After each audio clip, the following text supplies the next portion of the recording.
মশাল মিছিল আরজিকর ঘটনার প্রতিবাদে তারাপীঠে। কলকাতার আরজিকর হাসপাতালে কর্তব্যরত তরুণী চিকিৎসককে ধর্ষণ করে খুনের ঘটনার প্রতিবাদে সমগ্র রাজ্য জুড়ে রাজ্য রাজনীতি উত্তাল।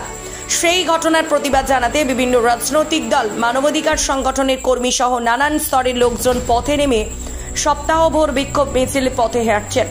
স্বাস্থ্যকেন্দ্রের স্বাস্থ্য পরিষেবা বন্ধ রেখে অবস্থান বিক্ষোভ থেকে শুরু করে সমস্ত ধরনের আন্দোলনের শরিক জুনিয়র ডাক্তার থেকে স্বাস্থ্যকর্মীরা। সেইরূপ পরিস্থিতিতে বীরভূম জেলা জাতীয় কংগ্রেসের পক্ষ থেকেও শুক্রবার সন্ধ্যা নাগাদ রামপুরহাট মহকুমার তারাপীঠে একটি মশাল মিছিলের মাধ্যমে প্রতিবাদে সোচ্চার হয়ে ওঠেন।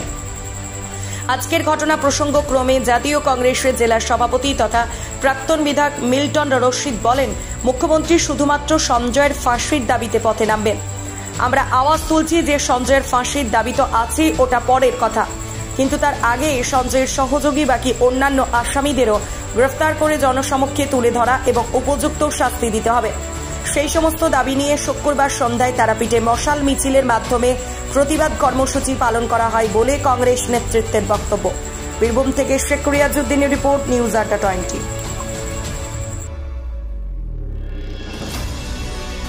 আজকে মাননীয় মুখ্যমন্ত্রী আরজিকর ঘটনায় সঞ্জয়ের ফাঁসির দাবিতে পথে নামবেন, আর আমরা তারাপীঠে সঞ্জয়ের ফাঁসির দাবি তো আছে, ওটা পরের কথা, বাকি আসামিদের গ্রেপ্তার করতে হবে তার দাবিতে আমরা তারাপীঠে পথে নামব।